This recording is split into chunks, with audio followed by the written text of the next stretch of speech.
Uau! Não é que a Bíblia tinha razão? Muito bem, desta vez nós estamos recebendo aqui a pergunta do meu amigo Paulo, que está escrevendo para nós de Salvador, na Bahia. Eita, Paulo, Salvador, na Bahia. O Paulo quer saber, né? Paulo quer saber. Deixa eu ver aqui direitinho a pergunta do Paulo aqui. Ele quer saber por que João Batista duvidou de Jesus. Por quê? Não acredito. João Batista duvidou de Jesus, foi Paulo. Rapaz, que coisa.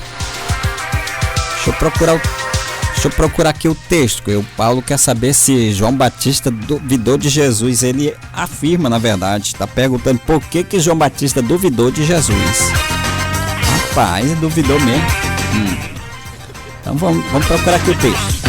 Procurar aqui o texto direitinho. Vamos procurar aqui.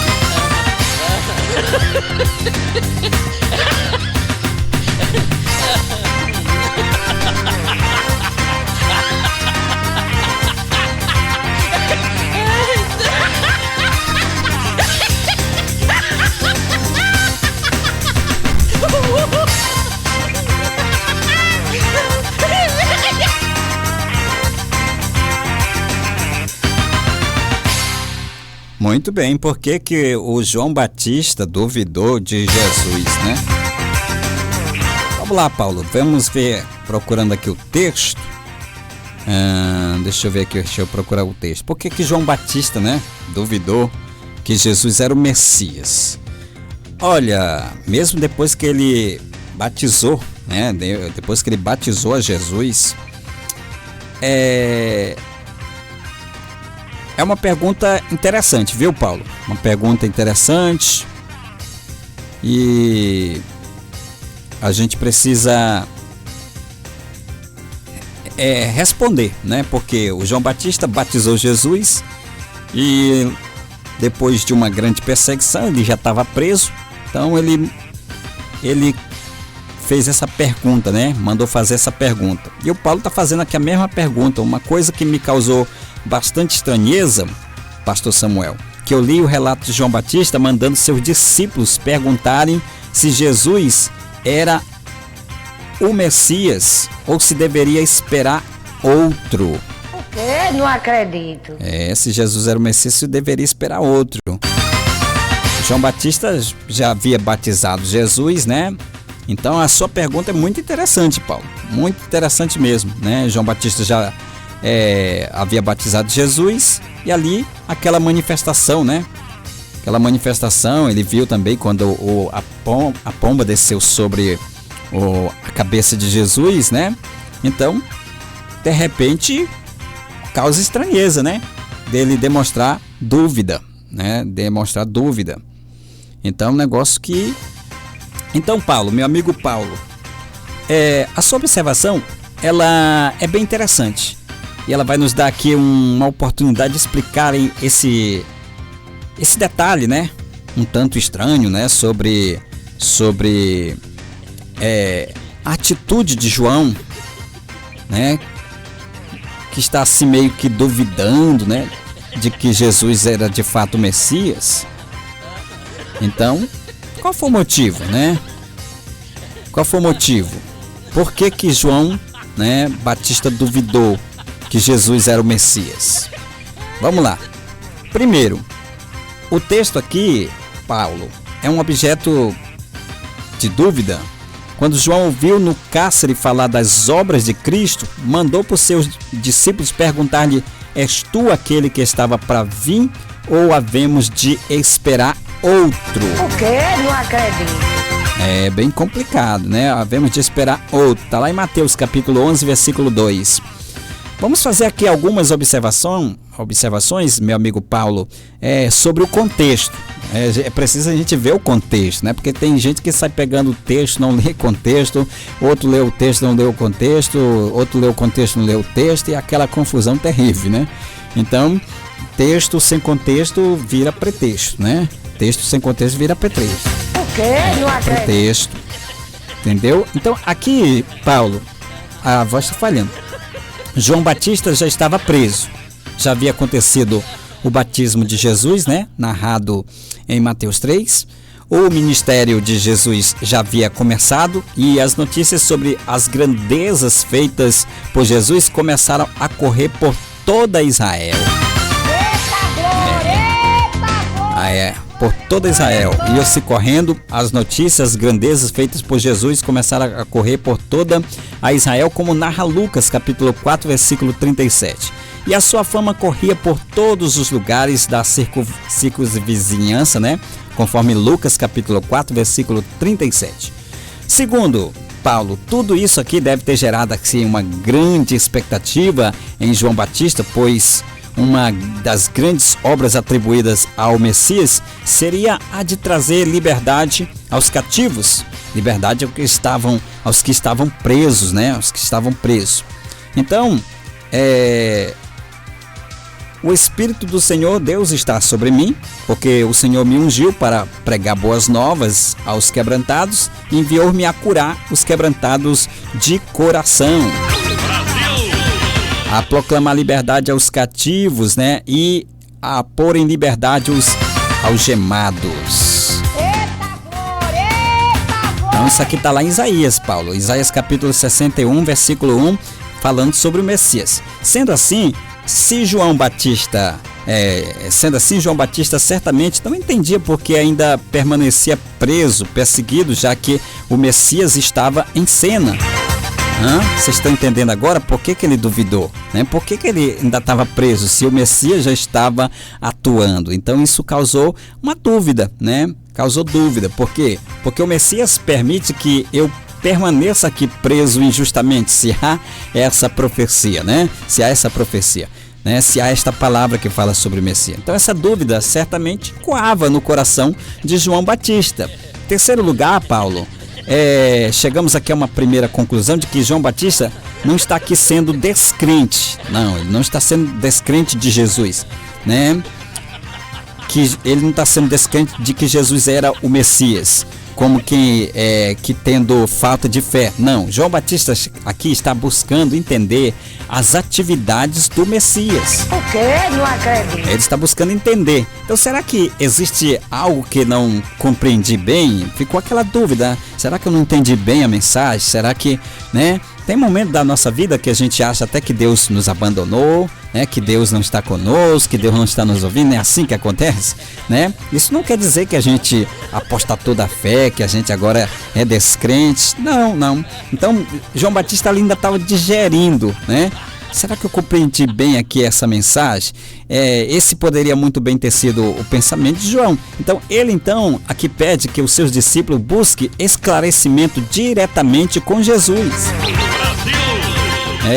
Tire aqui essa dúvida, como que diz? Me tira aqui essa dúvida, né? Então, Paulo, em quarto lugar, esse esclarecimento que Jesus fez, né?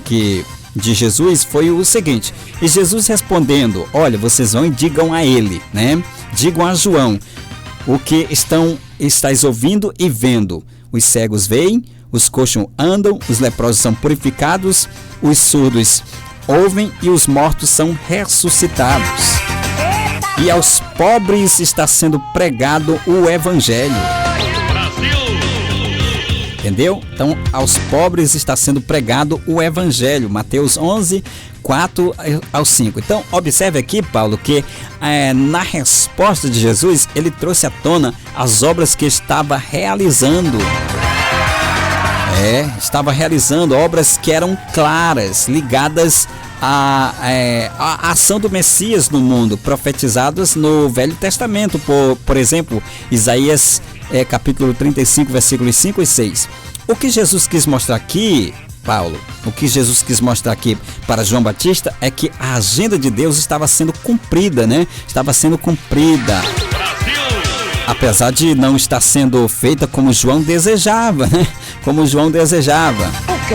Não acredito. Porque às vezes a gente entende as coisas, a gente acha que as coisas vão acontecer do nosso jeito. Por exemplo, a gente lê a Bíblia, aí a gente acha que as coisas vão acontecer do nosso jeito, ou do jeito que os teólogos falaram. Por exemplo, quem imaginou que a igreja ia passar a situação que passou no período da Covid?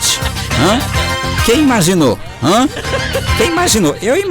Todos nós sabemos que a Covid vinha, né? Que uma doença gravíssima ia abalar a humanidade toda. A gente não sabia dizer o nome, mas a gente sabia que isso ia acontecer, né? A gente sabia que isso ia acontecer, e mais cedo ou mais tarde ia acontecer, mas só que nós fomos ensinados de que essas coisas só aconteceria depois que a igreja fosse arrebatada. O quê? Não acredito. Foi isso que nos ensinaram.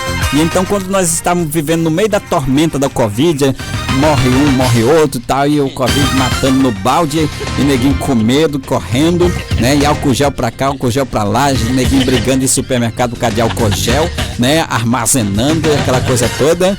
E a gente com medo da Covid, né? E a gente, meu Deus, mas essas coisas aqui não iam acontecer só depois que a igreja fosse arrebatada, e não aconteceu assim. O quê? Não acredito. Entendeu? Então, teologia, a maioria das coisas de teologia é achismo, viu, Paulo? A maioria das coisas da teologia é achismo. Na verdade, a gente não sabe como é que as coisas vão desenrolar. A gente tem apenas uma noção, né? Que as coisas vão acontecer. Mas a gente não sabe como. Então, foi o que aconteceu com João Batista, né?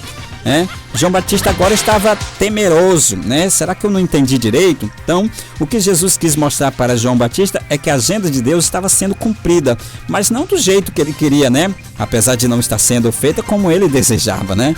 Como ele desejava. Entendeu? Então, Deus estava aqui agindo conforme a sua vontade soberana. João deveria estar atento a isso, né? Deveria estar atento. Em quinto lugar, Paulo, tudo isso nos ajuda a entender que nem sempre nós, humanamente falando, conseguimos compreender os desígnios de Deus de forma plena e detalhada. Isso ocorre por causa da nossa limitação. Por causa da nossa limitação. Somos limitados, né? Então temos que aprender, viu, Paulo? Temos que aprender a equilibrar nossas expectativas e nos submeter à vontade do Senhor, ainda que que essa vontade não esteja parecendo contrário, né, ao que esperamos. Foi o que João Batista fez depois de ser instruído por Cristo. Ele entendeu que deveria confiar na ação de Deus. Ele deveria confiar na ação de Deus, entendeu que o Senhor faria melhor, né? Faria da melhor maneira, faria de forma mais abençoadora, para que seu nome fosse engrandecido.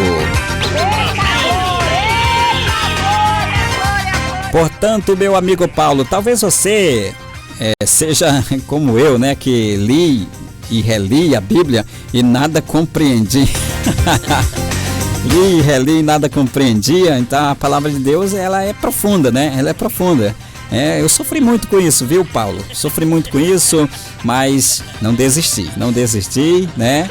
Não precisa desistir, né? Decidi confiar, decidi esperar no Senhor, decidi não ser mais ficar na expectativa. Olha, vai acontecer desse jeito porque o teólogo fulano de tal falou, o teólogo fulano de tal falou isso aqui, pastorzão fulano de tal falou aquilo, e a gente espera, a gente acaba esperando na vontade de Deus, né? Na vontade do Senhor. Então, rola um outro ditado aí: será que a igreja vai ser arrebatada antes da grande tribulação, depois da grande tribulação ou no meio da grande tribulação? São perguntas que a teologia tenta responder, mas que na verdade nenhum de nós sabemos. De fato, nenhum de nós sabemos como é que vai desenrolar. Só Deus sabe isso, né? Só Deus sabe isso, né? Nós da Assembleia de Deus acreditamos que, segundo a nossa teologia, nós seremos arrebatados antes da grande tribulação. Porém, há outras linhas que acreditam que a igreja vai ser arrebatada no meio da tribulação. Já outros acreditam que só depois. O quê? Não acredito. Só depois da tribulação. O que a gente sabe mesmo, o que a gente tem certeza mesmo, é que seremos arrebatados. Pronto, seremos arrebatados. Tá bom, Paulo? Espero ter esclarecido a sua pergunta e mais uma vez chegamos a uma conclusão, né? Chegamos a mais uma vez a uma conclusão de quê? Uau! Não é que a Bíblia tinha razão! A Bíblia sempre vai ter razão e nós sempre vamos estar equivocados, tá bom? Porque ela é terrivelmente a palavra de Deus. Brasil! Vou pedir agora para que você se inscreva no nosso canal, que você deixe o seu like, porque isso ajuda muito, né? Não paga nada, é de graça, tá bom? Você se inscrever, você deixar o like, fazer os seus comentários, isso é muito importante para que o conteúdo seja expandido para mais pessoas, tá bom? Vou ficando por aqui, foi um prazer mesmo ter vocês na nossa companhia. Volto amanhã, se Deus nos permitir, às 9 da manhã, com mais um Bom Dia, Super Dia. A todos vocês, uma ótima tarde. Vou deixar vocês agora com a Célio Trindade, porque a partir de agora a conversa é com a Célio Trindade. Mais tarde tem o Bispo Jonas a partir das 14 horas ao vivo, tá bom? E logo mais às 18 horas, novamente programação ao vivo da Super Rádio Ondas de Paz Renascer HD. Tem o meu amigo Júnior Ferreira e a programação do Super Noite. Vou ficando por aqui. Tchauzinho, fui!